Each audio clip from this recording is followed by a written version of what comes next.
Morning guys, welcome to day 2 of the Monster Motor Softail build.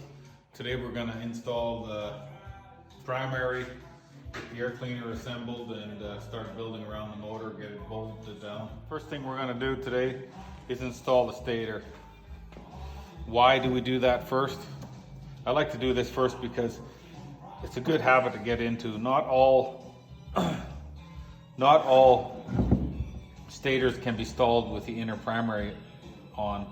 So if you know you got your stator on there, you're never going to have a problem that you have to tear something apart and do it again.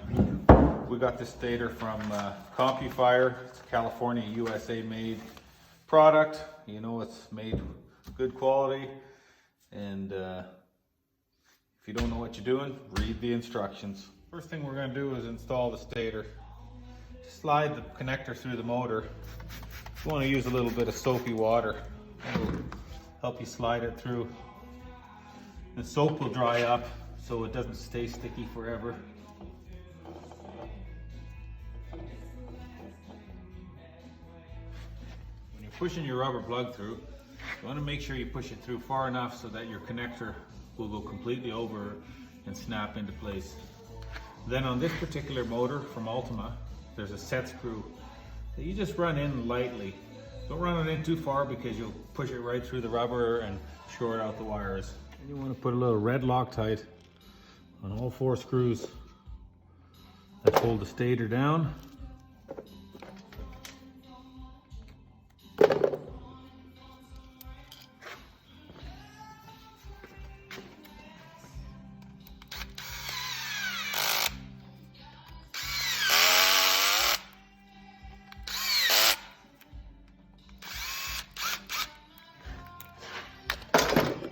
Then you're going to want to tighten all 4 screws to about 40 inch-pounds. Not going to take lots. You have your set screw in there and your 4 screws for your stator tightened up. You want to take a straight edge and just hold it there off your crank spacer and make sure that you have enough clearance between this is representing your rotor and the windings on your stator. It's pretty tight. So in this case, we're going to use 1 spacer.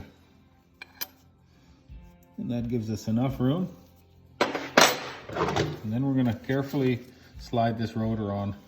But before you put any rotor on, it has a lot of magnetic power. So make sure there's no nuts or bolts stuck there. See how nice that fits? Put that all together. Now we're going to put this new main shaft inner race on. And this one's a little bit trick. It's got a step on the inside, you can see. That way, this race will never walk in towards that 5th gear seal and push it in or what have you. Sometimes you get that with big motors. So we're going to install that now. I'm sure you've seen me use this tool before from gyms. You've got your tool installed. You're going to just slowly turn this nut. Slide that. See that spacer sliding on there.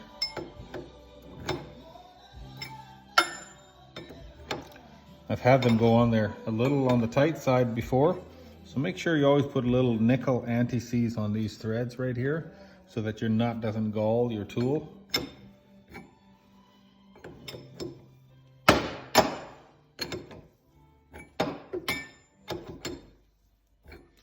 And you don't have to slide it on there very far. About the thickness of your removal tool is all you need behind there. See the new race installed. This one's tapered, so it'll assist in sliding your primary back on. Here's the old inner primary. I'm gonna pry this seal out, clean up all this old silicone that shouldn't be there, clean this gasket up, start from fresh. Now we got our inner primary cleaned up. You want to make sure you check all these holes out, these 1/4 inch holes. Make sure your threads look good.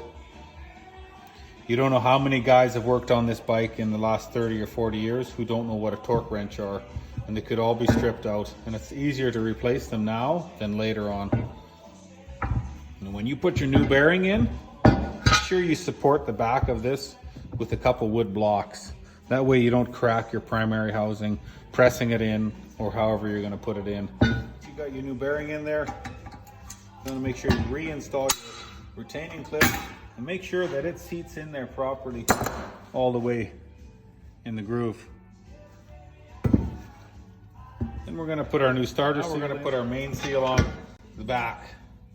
There is only one way this seal goes on. If you don't know which way it goes, some seals will say this side out. But if your seal doesn't say anything, spring goes towards the oil. These two screws here for your primary chain adjuster, make sure there's some silicone on the back in these holes. If there isn't, you'll get a little bit of oil seepage.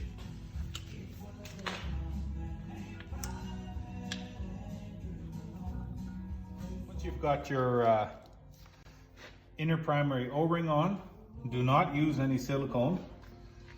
Do not. And you've got your masking tape covering up your splines here. You can now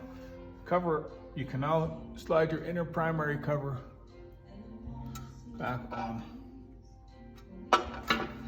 Just like that. And we'll get all our bolts ready. Personally, I like to put a little bit of red Loctite on my bolts when I run them in. 4 back ones going through the cover into the transmission are the longer ones.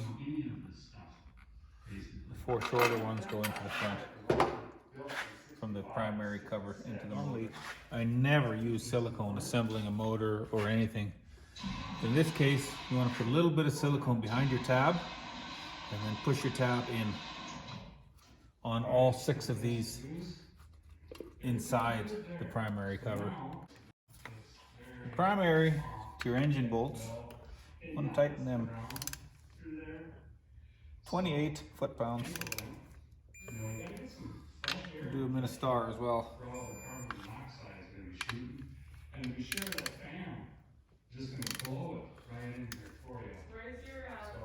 Primary to transmission are 22 foot-pounds. You've got all 6 of your inners and your 2 outers, 8 total, tightened up to the proper torques. You want to bend over the tabs so that they can't work themselves out again. A pair of pliers works good. Some of them you might have to use a hammer and a chisel because they're in a tight corner. Now you're going to put your starter drive in. Make sure you put a new clip on the end of your bolt here. A little red Loctite. Carefully slide that together. Alright. When you get the inner primary done, you get 2 bolts way up inside there. It's hard to see the back one, but to do them you got to have a ball end Allen. Alright, now that the primary is assembled and the starter is bolted up, we're going to tighten down our main engine bolts and start going around that. 2 bolts on the front. Just make sure they're good and tight. And then you got 2 bolts back here. This left rear inner one you're going to have to be creative with. A couple extensions with your ratchet coming up to hold the nut on the bottom. Alright, now that you've got the inner primary bolted up and the engine mounted down, we're going to go on to the next step. I'm waiting on a few parts like a solid compensator for the front crankshaft, and then we'll finish assembling the primary. Thanks for watching. Waiting on a few parts again. When those parts show up, we'll do day number 3 on this old girl. Till next time, please subscribe and share with your friends.